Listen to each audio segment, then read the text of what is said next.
¿Y si la historia que repetiste desde niño fue un relato cuidadosamente manipulado? ¿Y si el verdadero secreto del cristianismo no se encuentra en los concilios ni en los altares, sino en las mujeres que caminaron junto a Jesús y fueron borradas de la memoria oficial? Piensa en esto: María Magdalena convertida en prostituta, María Madre reducida a estatua silenciosa. ¿Fue casualidad o el encubrimiento más grande de todos los tiempos? Los textos que sobrevivieron en susurros y evangelios prohibidos revelan algo inquietante. El femenino sagrado nunca desapareció, fue ocultado. Existía una fuerza, una sabiduría y un fuego capaces de poner en jaque los cimientos de la iglesia naciente. Y para que jamás lo recordaras, lo vistieron de silencio y vergüenza. Lo que escucharás aquí no deberías conocerlo. Por eso, antes de seguir, suscríbete y deja tu like, no como un gesto trivial, sino como señal de que formas parte de los pocos dispuestos a atravesar este velo. La pregunta no es solo qué nos ocultaron, sino ¿por qué tenían tanto miedo de que lo supiéramos? En los primeros siglos del cristianismo, nada estaba escrito en piedra. No había un solo relato, una única doctrina, ni un único evangelio que definiera la fe de los seguidores de Jesús.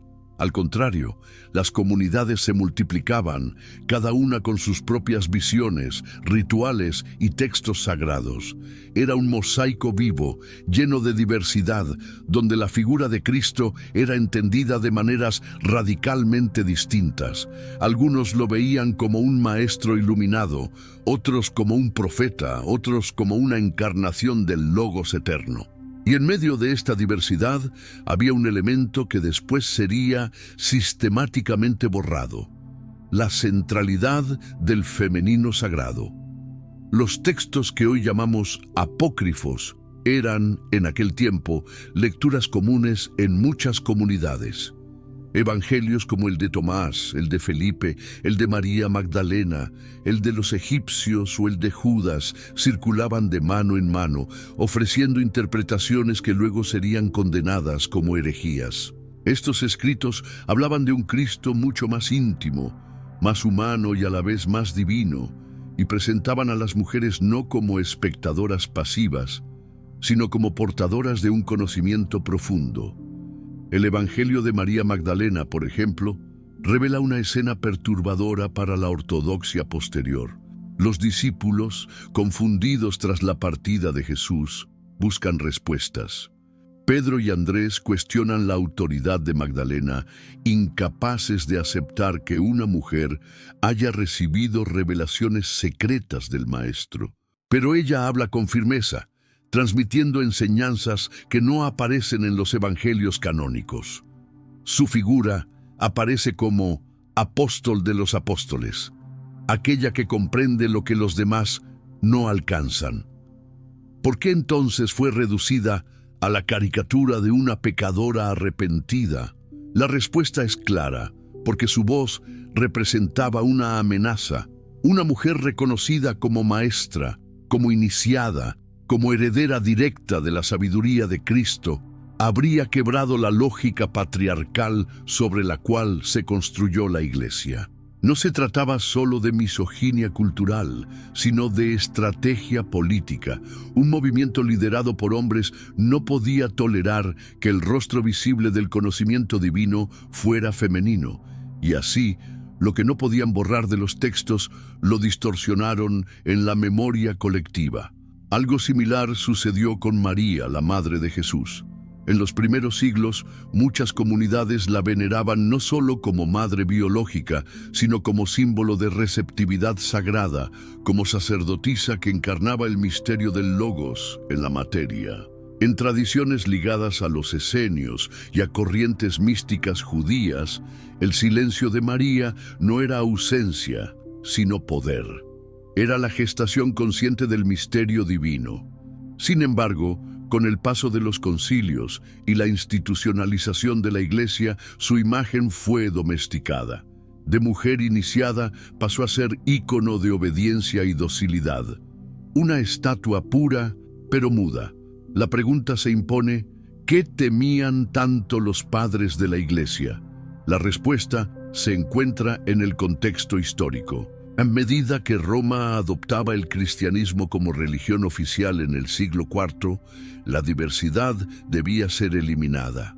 No podía haber cientos de evangelios circulando ni comunidades que proclamaran enseñanzas distintas. La unidad de doctrina era la base de la unidad política. Y en esa operación quirúrgica de selección, los textos que exaltaban el papel de las mujeres fueron descartados, enterrados, condenados al fuego. El Concilio de Nicea, en el año 325, fue apenas el inicio. Lo que llamamos Biblia no cayó del cielo, fue producto de decisiones humanas, de manos que escogieron qué quedaba y qué debía desaparecer. Cada omisión fue una amputación, cada silencio una condena, y entre las páginas que nunca entraron en el canon estaba el rostro luminoso del femenino sagrado. Pero incluso entre los textos aceptados se puede leer entre líneas lo que intentaron ocultar. Basta mirar los evangelios sinópticos. Las mujeres son las primeras testigos de la resurrección. Son ellas quienes permanecen al pie de la cruz cuando los discípulos huyen. Son ellas las que en medio del miedo sostienen la fe. No es un detalle literario, es un símbolo profundo. Lo femenino aparece como guardián de la revelación, como portador de la esperanza cuando todo parece perdido. Sin embargo, con el tiempo, esa verdad fue silenciada. El cristianismo oficial construyó una narrativa en la que lo masculino era sinónimo de poder, liderazgo y palabra autorizada, mientras lo femenino quedaba relegado al silencio, al servicio o al pecado. La virgen o la prostituta, no había espacio para una mujer sabia, sacerdotisa, iniciada. Esta fue la mayor mutilación simbólica de nuestra tradición espiritual. En los evangelios gnósticos, la visión era distinta. La figura de Sofía, la sabiduría, aparece como principio divino femenino, origen de la creación y del conocimiento. En esas comunidades, recordar a Sofía era recordar la chispa divina en el interior de cada ser. Y María Magdalena era vista como encarnación de esa Sofía, como espejo vivo de la sabiduría perdida. Es revelador que en muchos de esos textos, Pedro y los demás discípulos no comprendan las enseñanzas profundas, mientras Magdalena sí lo hace. No se trata de un relato feminista moderno, sino de un símbolo antiguo. El conocimiento oculto se transmite a través de lo femenino, y eso era insoportable para la estructura patriarcal naciente. Pregúntate, ¿qué hubiera pasado si estos textos no hubieran sido censurados? ¿Qué tipo de cristianismo tendríamos hoy si María y Magdalena hubieran sido reconocidas como maestras y no reducidas a caricaturas? Tal vez viviríamos una espiritualidad menos obsesionada con el control y más abierta a la intuición, al silencio, a la integración de los opuestos. Tal vez la historia de Occidente habría seguido otro rumbo. El proceso de borrar al femenino no fue inmediato, fue gradual. Comenzó con la selección de textos, continuó con la prédica de los padres de la Iglesia que atacaban a las herejías gnósticas y culminó con siglos de represión. La figura de la bruja en la Edad Media no es más que la sombra de la sacerdotisa antigua, la mujer que sabía de hierbas, de ciclos, de intuiciones, fue convertida en enemiga de Dios. Lo que en otro tiempo fue visto como sabiduría, se volvió sospecha. Lo que antes era reverencia, se volvió persecución. Y así, el hilo que conectaba al cristianismo con sus raíces más antiguas, ese pulso de lo sagrado femenino, fue cortado. Al menos en apariencia. Porque la memoria nunca desaparece por completo. Permanece en símbolos, en relatos soterrados, en prácticas populares que resistieron a la censura. Permanece en la intuición de quienes sienten que algo falta en la versión oficial, que la historia transmitida está incompleta. No olvidemos que el poder de Roma necesitaba un Dios que juzgara, no una diosa que abrazara, un Dios que impusiera orden, no una sabiduría que invitara a recordar. La estructura vertical, jerárquica, requería un divino masculino distante, no un femenino cercano y cíclico. El cambio no fue solo teológico, fue político, y el precio fue alto, la pérdida de una dimensión entera de lo sagrado. Hoy, al recuperar los evangelios prohibidos, lo que se abre no es solo un debate histórico, es un espejo para nuestra alma, porque lo que fue negado afuera también fue negado dentro de nosotros. Aprendimos a callar la intuición, a desconfiar del silencio, a medir todo en términos de lógica y control. El olvido del femenino sagrado no es solo un hecho de archivo, es una herida en la psique colectiva. Por eso, cuando hablamos de las dos Marías, no estamos hablando solo de personajes del pasado, estamos hablando de arquetipos que siguen vivos. La madre y la iniciada, la receptividad y el fuego, la gestación y la resurrección. Figuras que nos recuerdan que la espiritualidad auténtica no puede ser amputada ni reducida a un solo género, ni a una sola voz. La historia oficial intentó convencernos de que todo estaba claro, de que lo divino se expresaba solo en un lenguaje. Pero en los márgenes, en los textos olvidados, en las voces silenciadas, late otra versión. Una versión más peligrosa, más radical, más transformadora. La pregunta es, ¿te atreves a escucharla? Porque una cosa es leer la Biblia que te entregaron y otra muy distinta es mirar lo que fue arrancado de sus páginas. Una cosa es creer en el Cristo domesticado por la Iglesia y otra es enfrentar al Cristo rodeado de mujeres sabias, de discípulas iniciadas, de símbolos que nunca debieron desaparecer. Y una cosa es aceptar la narrativa oficial, y otra muy distinta es abrir el Evangelio prohibido de María y descubrir que ella, no Pedro, fue la verdadera portadora de la revelación. Lo que intentaron borrar no fue un detalle, fue la mitad del misterio. Hablar de las dos Marías no es solo hablar de historia, es entrar en el terreno de los símbolos, donde cada figura trasciende lo biográfico y se convierte en un espejo de nuestra propia alma. Y aquí comienza el verdadero clímax, porque lo que la Iglesia redujo a estatuas, caricaturas o pecados, la tradición oculta entendió como arquetipos vivos, fuerzas cósmicas que no pueden ser borradas. María, la Madre, encarna la receptividad sagrada. Su silencio no es vacío, es el útero cósmico donde la palabra se hace carne. Cuando el ángel le anuncia lo imposible, no responde con lógica ni con argumentos, responde con presencia. Hágase en mí según tu palabra. Estas palabras, leídas superficialmente, parecen obediencia, pero en clave iniciática son un acto de suprema alineación. María no es pasiva, es consciente.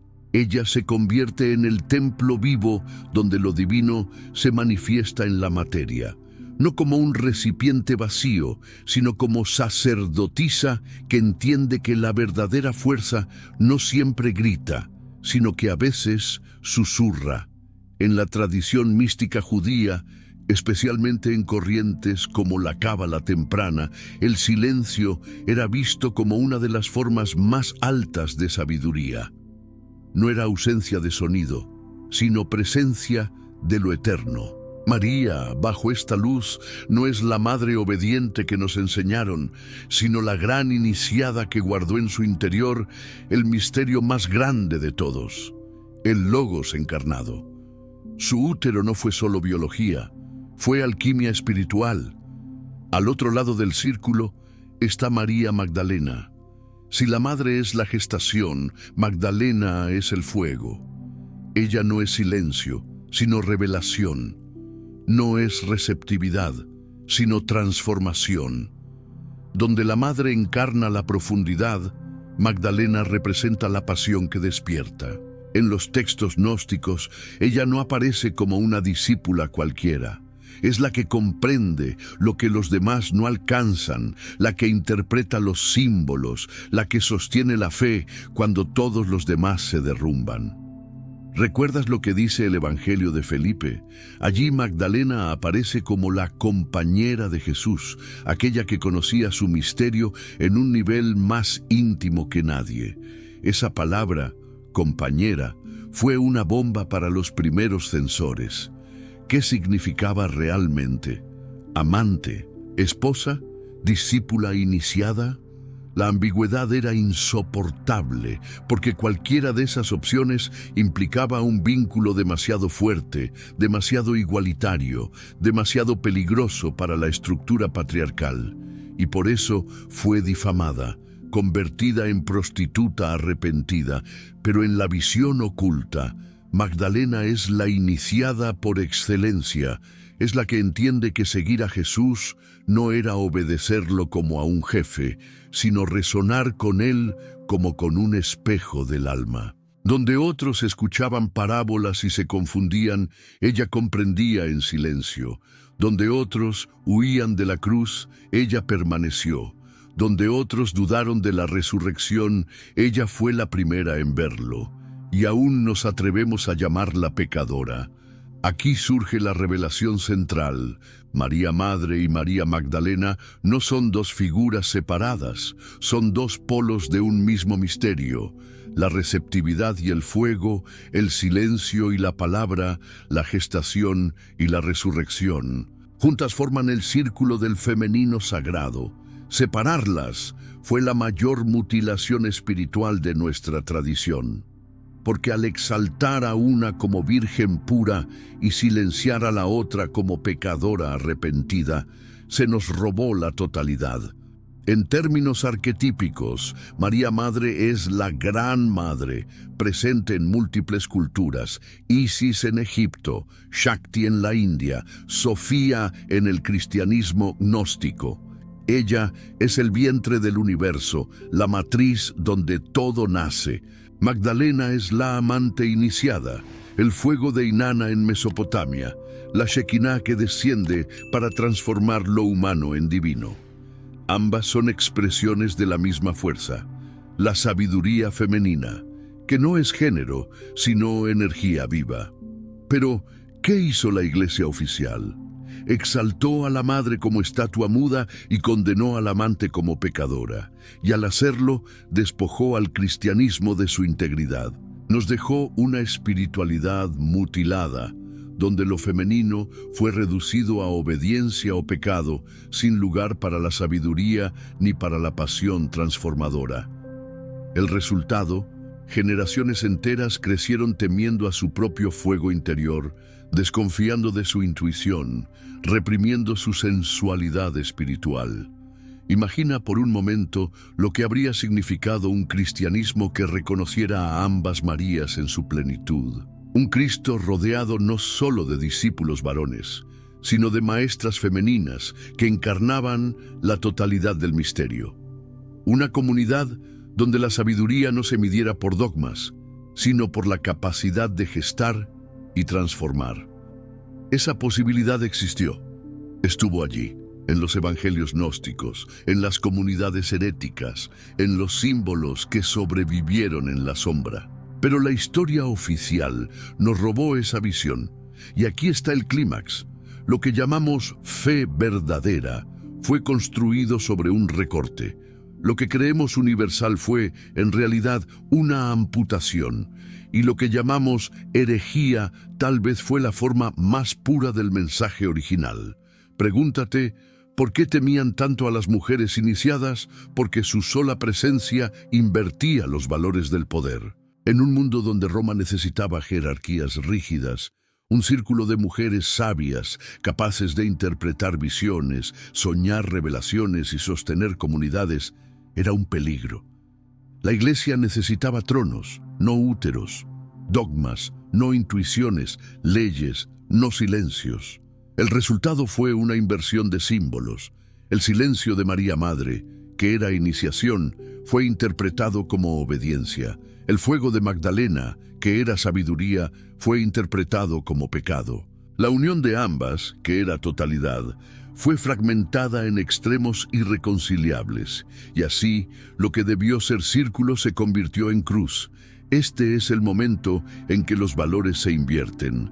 Lo exaltado como virtud, obediencia ciega, era mutilación. Lo condenado como pecado, pasión y sabiduría femenina, era revelación. El Dios presentado como único y todopoderoso se convirtió en juez distante, cuando en los textos prohibidos se hablaba de un misterio más cercano, más íntimo, más femenino. El clímax es este. Para entender a Cristo no basta con mirar a Pedro ni a Pablo. Hay que mirar a los ojos de las dos Marías. Sin ellas, el relato está incompleto. Sin ellas, el mensaje queda estéril. Sin ellas, lo divino se convierte en un monólogo masculino que sofoca la mitad de la experiencia humana. Lo que intentaron borrar no fue solo una anécdota histórica, fue una dimensión entera de la espiritualidad. Y lo que hoy llamamos dogma no es la verdad eterna, sino el resultado de esa mutilación. ¿Te das cuenta de la magnitud de esto? No estamos hablando de un detalle, estamos hablando de la inversión completa de valores. Lo puro convertido en pasividad, lo sabio convertido en pecado, lo total convertido en fragmento. Aquí es donde el secreto se revela. Las dos Marías no eran ornamentos de la historia, eran la llave. Una llave que abre la puerta hacia un cristianismo distinto, más profundo, más peligroso para los poderes de entonces y de ahora. La pregunta que queda flotando es inquietante. ¿Y si para comprender verdaderamente a Cristo tuviéramos que recuperar lo que fue borrado? ¿Y si la plenitud de su mensaje no está en los concilios, ni en los dogmas, ni en los tronos, sino en el círculo secreto de las dos mujeres que lo acompañaron? Hasta aquí hemos desenterrado una verdad incómoda, que la historia oficial del cristianismo amputó una parte esencial de lo divino, reduciendo a las mujeres iniciadas a sombras, pecadoras o estatuas mudas. Pero lo más perturbador no es lo que se hizo hace siglos, sino lo que ese olvido sembró en nosotros. Porque el borrado del femenino sagrado no es solo un hecho de archivo, es una herida viva en la psique de cada ser humano moderno. Y reconocerlo es el primer paso para sanar. Valoramos la respuesta rápida más que la reflexión profunda, el brillo de la acción más que la hondura del silencio. ¿No te parece curioso que todo lo que asociamos al femenino sagrado haya sido degradado? La intuición se llama irracionalidad. La vulnerabilidad se interpreta como debilidad. El silencio es visto como vacío. La entrega como pasividad. El fuego de la pasión espiritual como simple escándalo. Es como si la sombra de la iglesia primitiva siguiera actuando en nuestra manera de vivir. María Madre representa en ti esa capacidad de gestar, de sostener en silencio un misterio hasta que florece. Es la fuerza de la paciencia, de la receptividad consciente, de la confianza en lo invisible. Magdalena, en cambio, es tu fuego interior, la chispa que no teme arder, la voz que no teme ser incomprendida, el coraje de mirar las sombras de frente y transformarlas en luz. Cuando esas dos fuerzas se separan, quedamos mutilados. Tal vez lo sientas. Durante años has desconfiado de tu intuición. Has ocultado tu fuego porque temías el juicio de los demás. Has confundido silencio con pasividad y pasión con pecado. ¿No es eso exactamente lo que hicieron con María y Magdalena? El poder exterior repitió durante siglos la misma operación que hoy tú repites dentro de ti: censurar lo incómodo, suprimir lo profundo, disfrazar lo vivo de error. Por eso esta revelación no es un simple dato histórico. Significa dejar de dividirte en extremos, el obediente que calla y el rebelde que arde. Significa permitir que dentro de ti convivan la madre y la amante, la paciencia y el fuego, el silencio y la palabra. La mayoría no lo hará. La masa seguirá buscando certezas rápidas, fórmulas listas, respuestas prefabricadas. Seguirán adorando un Dios lejano y masculino, un juez que controla desde arriba, porque eso es más cómodo que enfrentar la verdad prohibida. Pero tú estás aquí, escuchando estas palabras. Y si has llegado hasta este punto, ya no eres parte de la multitud. Estás siendo iniciado en un conocimiento que por siglos fue enterrado. No porque fueras indigno, sino porque eras demasiado poderoso. Sí, poderoso. No necesita jerarquías que le digan qué pensar. No necesita tronos ni altares para sentir lo divino. Esa persona lleva el templo dentro. Y por eso, las instituciones hicieron todo lo posible por enterrar esta verdad, porque un ser humano completo es incontrolable. Pregúntate, ¿cuántas veces has callado tu intuición por miedo a equivocarte? ¿Cuántas veces has sofocado tu pasión por miedo al juicio? ¿Cuántas veces has sentido que lo que el mundo llama sabiduría no es más que ruido disfrazado? Allí, en esas preguntas, está el eco de la mutilación de las dos Marías y también la llave para empezar a sanar. Integrar a la madre significa atreverte a confiar en el silencio, no como vacío, sino como fuerza creadora. Significa reconocer que hay un conocimiento que no viene de los libros, sino de la experiencia directa, de la vida misma gestando dentro de ti. Integrar a la amante significa abrazar tu fuego, tu deseo de verdad, tu pasión por lo real, aunque incomode. Significa atreverte a sentir intensamente, a atravesar tus sombras, a resucitar después de cada caída. Si juntas ambas, algo cambia. Tu vida deja de ser un conjunto de reglas externas y se convierte en un viaje vivo. Y entonces descubres lo que intentaron ocultar, que el verdadero mensaje de Cristo no era levantar templos de piedra, sino templos de carne y alma. Imagina por un momento lo que sucedería si una generación entera integrara a las dos Marías en su interior. Habría menos miedo y más presencia, menos control y más confianza, menos ruido y más escucha, menos vergüenza del fuego interior y más valentía para encenderlo. Ese sería el verdadero renacer espiritual, no una nueva religión ni un nuevo dogma, sino un despertar interior que no necesita intermediarios. Pero no te engañes, este camino no es para todos. Los pocos que soportan la incomodidad de no encajar en la multitud son capaces de atravesar este velo. Tú decides de qué lado estás. ¿Serás de los que siguen repitiendo lo que la historia editó o de los que se atreven a recordar lo que fue borrado? En este punto, la línea se vuelve clara. Masas ignorantes contra iniciados conscientes. No porque unos sean mejores que otros, sino porque unos prefieren dormir y otros prefieren despertar. Y el despertar duele.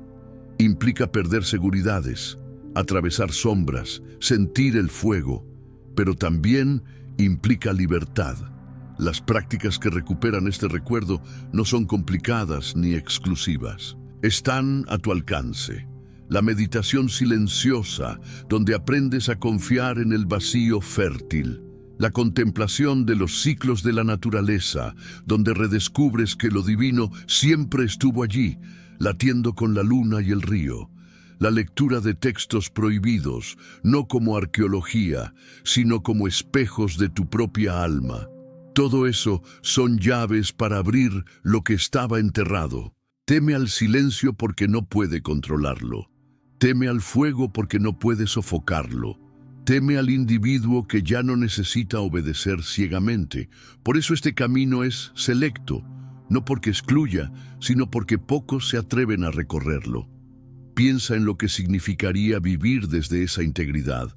Ser alguien que sabe callar cuando el alma lo pide, pero también arder cuando la verdad lo exige. Ser alguien que no divide lo espiritual y lo humano, lo sagrado y lo corporal, sino que lo integra. Eso es lo que las dos Marías representan. No dogmas, sino alquimia viva. La pregunta es, ¿estás dispuesto? ¿Estás dispuesto a dejar de lado la seguridad de las certezas oficiales y entrar en el misterio que no se puede controlar? ¿Estás dispuesto a recordar lo que fue enterrado en tu propia alma? Porque el precio de la claridad es alto. Tendrás que renunciar a la aprobación fácil, al confort de las masas, al prestigio de repetir lo que todos dicen. Pero la recompensa es infinita. Recuperarás tu totalidad, tu fuego, tu silencio, tu verdad. No te engañes. Lo que se ofrece aquí no es un conocimiento cómodo. Es un veneno para el ego y un remedio para el alma. Por eso fue enterrado. Por eso fue prohibido. Porque si cada ser humano recordara que lleva dentro a la madre y a la amante, a la receptividad y al fuego, el mundo como lo conocemos se derrumbaría. Y tal vez, justo eso es lo que necesitamos. Si has llegado hasta aquí, ya formas parte de los pocos que escuchan lo prohibido. Puedes ignorarlo, seguir como si nada y volver al ruido. O puedes dejar que algo despierte en ti y comenzar el proceso de recordar. Nadie lo hará por ti, ni un sacerdote, ni un libro, ni un gurú. Solo tú puedes abrir esa puerta. La masa seguirá dormida. Tú decides si despiertas. La historia oficial intentó convencernos de que todo estaba dicho, que lo divino cabía en un dogma, en un catecismo, en una iglesia. Pero ahora lo sabes. Lo más peligroso nunca fue destruido, solo fue ocultado. Las dos Marías, la madre y la iniciada, no son reliquias del pasado. Son llaves que siguen vivas dentro de ti. Una encarna el silencio fértil, la otra el fuego transformador. Separadas nos dejaron incompletos, unidas revelan la totalidad de lo sagrado. Y entender esto es cruzar un umbral. No todos lo harán. La mayoría seguirá aferrada al ruido, a la obediencia ciega, a la versión cómoda de la fe. Pero tú ya escuchaste lo que no deberías, ya no puedes fingir que no lo sabes. Ahora llevas en ti la semilla del recuerdo prohibido, y lo que hagas con ella determinará tu camino. Si has llegado hasta aquí, ya formas parte de un círculo que no pide templos ni banderas, solo conciencia. Suscríbete y deja tu like, no como un gesto trivial, sino como señal de que elegiste ver lo que otros aún temen mirar. Porque lo que fue enterrado está regresando, y lo peor aún está por ser revelado.